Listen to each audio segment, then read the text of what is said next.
क्योंकि ये बड़े बड़े लोग हैं, मैं एक छोटा आदमी हूँ, तो मैं आगे नहीं बढ़ सकता। इसके लिए मैं आगे कुछ नहीं कर सकता।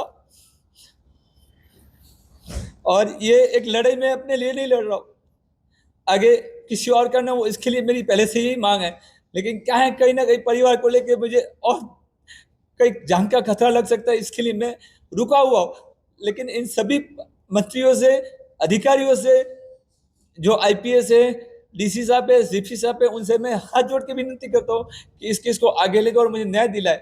मैं पत्रकार और मीडिया के थ्रू यही कहना चाहूँगा कि जो मीरा भाईंदर की नगर पालिका की जो स्पोर्ट्स क्लब की जो अधिकारी है दीपाली पवार पे, उनको पहले से सस्पेंड करने का ऑर्डर था, लेकिन अभी तक उनको सस्पेंड नहीं किया। उनके ऊपर आईपीएस राधा विनोद जी उस पर कुछ एक्शन ले, वही मेरी मांग है।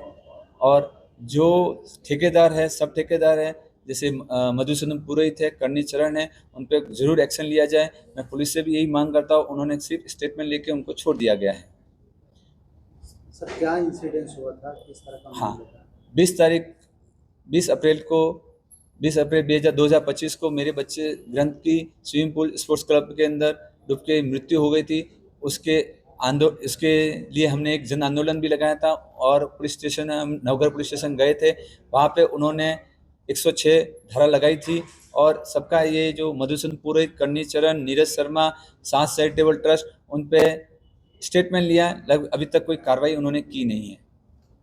आपकी शिकायत किसके खिलाफ है? नगर पालिका के अधिकारियों के खिलाफ है, या पुलिस ने बराबर चार्जशीट नहीं बने उसके खिलाफ है, या फिर जो कॉन्ट्रैक्टर है, सब कॉन्ट्रैक्टर है, उनके खिलाफ है? एक्चुअली क्या करना चाहते हैं? मैं ये करना चाहता हूँ कि अगर अधिकारी ने अगर सही से ध्यान रखा होता तो ये एक्सीडेंट नहीं होता था। महानगर पालिका के अधिकारियों ने ये ध्यान नहीं रखा, इसीलिए कॉन्ट्रैक्टर पर, सब कॉन्ट्रैक्टर पर और पुलिस अधिकारी पर भी मैं मांग रखूंगा कि ये सही से इसकी जानकारी करे और इन्वेस्टिगेशन करे और इसकी न्याय की चार्जशीट दाखिल हो गई, अब क्या आपकी अगली भूमिका है?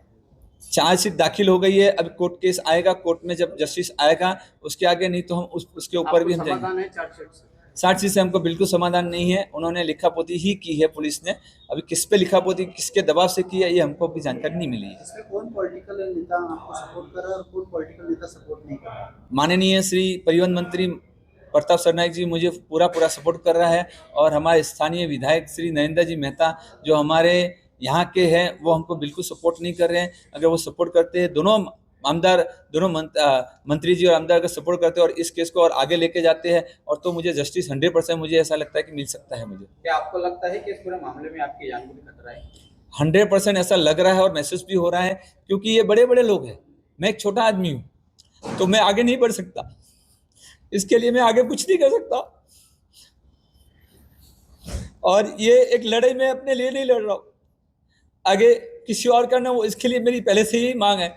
लेकिन क्या है, कहीं ना कहीं परिवार को लेके मुझे और कई जान का खतरा लग सकता है, इसके लिए मैं रुका हुआ हूँ।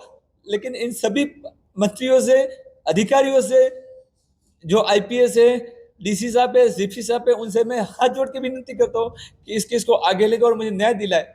ये मेरी मांग रहेगी। सर आने वाले विधानसभा के विधान परिषद में मंत्री प्रताप सरनाईक से आप गुहार लगाएंगे, क्या आवाज उठाने के लिए? मैं माननीय श्री प्रताप सरनाईक से यही गुजारिश करूंगा कि ये विधानसभा में इस मुद्दे को उठाए और विधानसभा के वहां पे इस मुद्दे को उठा के वहां से महाराष्ट्र जनता तक ये पहुंचे इस बात को, और इसको न्याय दिलाने की कोशिश करे। महाराष्ट्र नवनिर्माण सेना पहले दिन से उनके साथ है। जब ये घटना घड़ी तभी कोई पॉलिटिकल पार्टी यहाँ पे इन्वॉल्व नहीं थी। दूसरे दिन ही हमने आरती आंदोलन किया था। आरती आंदोलन के बाद 3 दिन के बाद मीरा भाईंदर महानगर पालिका आयुक्त, उन्होंने हमारे ऊपर गुना दाखिल किया, 353 का गंभीर गुना दाखिल किया।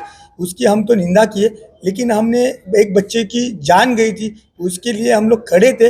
आज भी उनके परिवार के साथ खड़े, इसके आगे भी खड़े रहेंगे। लेकिन महापालिका आयुक्त, उनको हम लोग सवाल पूछते, हमारे ऊपर गुना दाखिल तो कर लिया, लेकिन जो बच्चा मरा था उनका ठेकेदार, सब ठेकेदार और अपने अधिकारी, इन्होंने मिलके जो भ्रष्टाचार किया है, जो भ्रष्टाचार के 1,44,00,000 रुपए एक्स्ट्रा वसूल किया गया, उनके ऊपर आप खंडनी का गुना दाखिल करेंगे? उन अधिकारियों के ऊपर ईडी लगेगी क्या? ये मैं एक मांग करता हूँ। जल्दी से जल्दी इनके ऊपर कार्रवाई हो और जो भी इसमें दोषी है उनके ऊपर महापालिका आयुक्त अपन खुद जाके गुना दाखिल करना चाहिए और जो अधिकारी इसमें इन्वॉल्व है, जहाँ पे कल्पिता पिंपले हो, दीपाली पवार हो, उनको ताबड़तोड़ निलंबन किया जाए। साहस चैरिटेबल ट्रस्ट को जब से ठेका दिया गया तो साहस चैरिटेबल ट्रस्ट ने एक मैनेजर को अपॉइंट किया, नीरज शर्मा। नीरज शर्मा ने खुद की 2 कंपनी फॉर्म की, साहस स्पोर्ट्स और साहस हॉस्पिटैलिटी। पालिका का जो भी व्यवहार हो रहा था, जो भी एडमिशन्स के पैसे आ रहे थे, वो सारे पैसे साहस स्पोर्ट्स और साहस हॉस्पिटैलिटी के अकाउंट में जा रहे थे। इन्हीं साहस स्पोर्ट्स और साहस हॉस्पिटैलिटी के अकाउंट से सारा पेमेंट जो था वो सारे एम्प्लॉयज़ को किया जा रहा था और नगर पालिका को भी इन्हीं अकाउंट से पेमेंट किया जा रहा था। इसका मतलब कहीं ना कहीं ये जो मैनेजर आपने दिखाया था वो मैनेजर नहीं था, बल्कि एक सब कॉन्ट्रैक्टर था। सब कॉन्ट्रैक्टर का नाम अगर आया है तो सब कॉन्ट्रैक्टर के ऊपर गुना भी दाखिल होना चाहिए। उसके बाद में साहस हॉस्पिटैलिटी के अकाउंट से बार बार लगातार हर महीने लाख रुपए का पेमेंट कर्णीचरण और केसी हॉस्पिटैलिटी के नाम से जा रहा था। तो केसी हॉस्पिटैलिटी का और कर्णीचरण का नाम भी आना चाहिए।